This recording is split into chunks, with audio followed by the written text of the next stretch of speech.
President Trump about to speak after meeting with lawmakers, and later he'll be meeting with business leaders responsible for powering the most important economy in the world.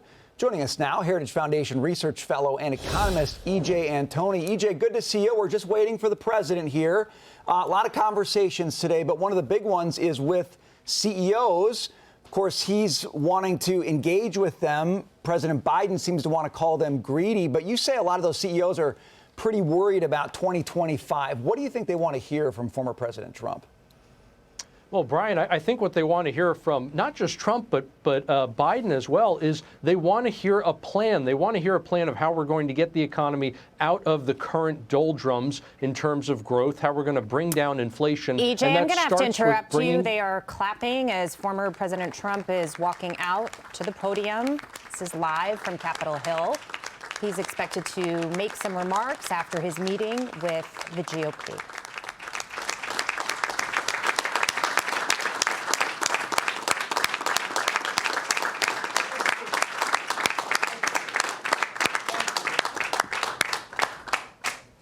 Say a few words? Please.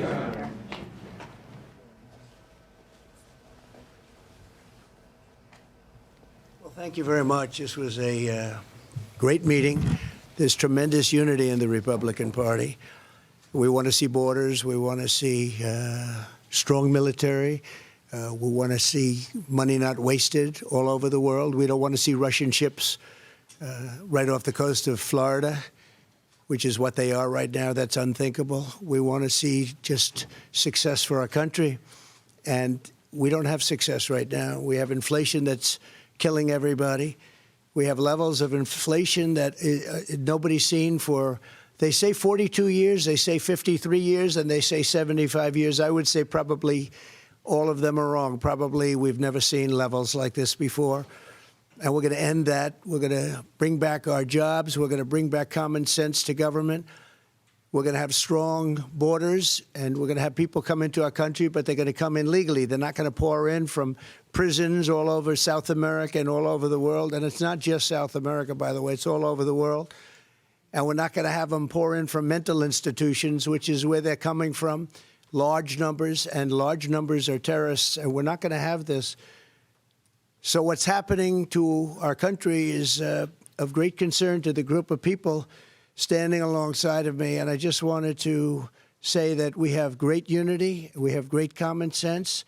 A lot of very smart people in this room and a lot of people that love our country. They love our country beyond just about all else. And the only thing that maybe supersedes it is their family and maybe their faith in certain instances. And that's very nice. But they want this country to be great again, and we're going to make it great again.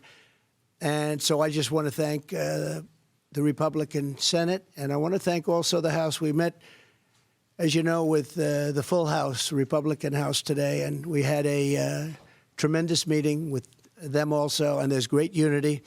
Very similar, different topics, actually, but not that different. And there's one thing in common. We want to make America great again. We want to make our country great again. We're a nation that's in decline. We're a declining nation.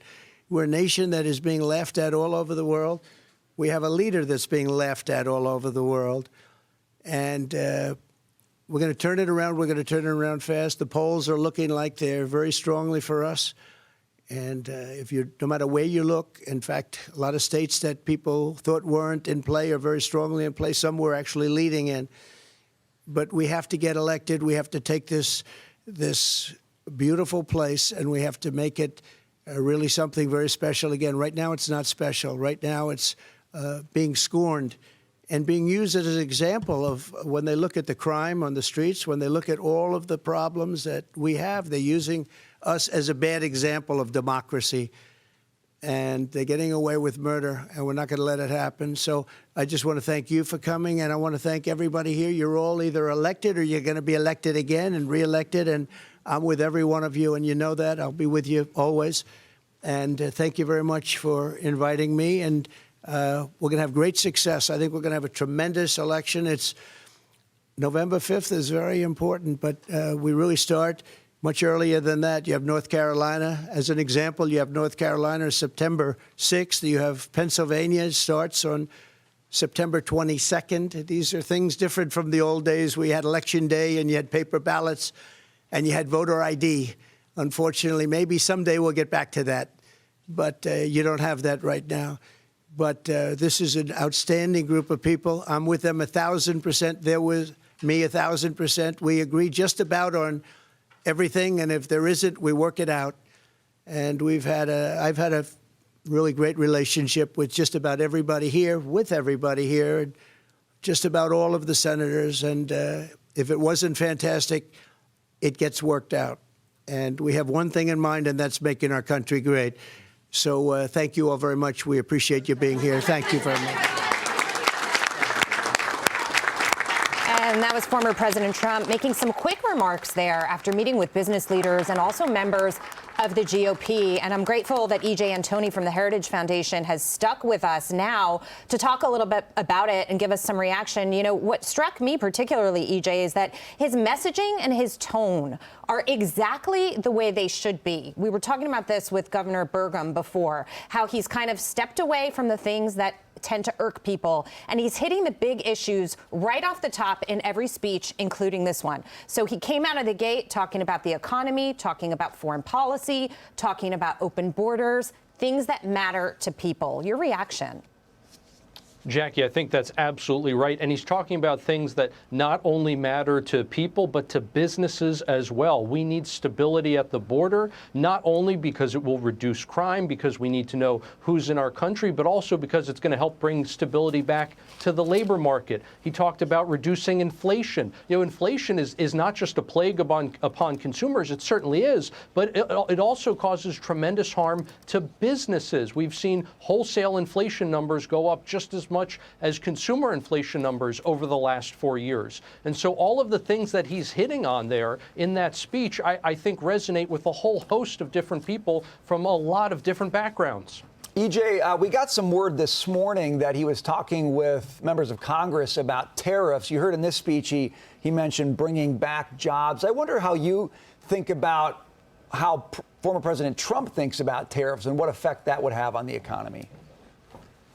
Well, look, Brian, I think one of the things we have to remember when we talk about tariffs is that the president wants free but fair trade. In other words, he's tired of America being taken advantage of where we don't have reciprocity in these different international relationships. And I think anything we can do to move towards reciprocity is a good thing.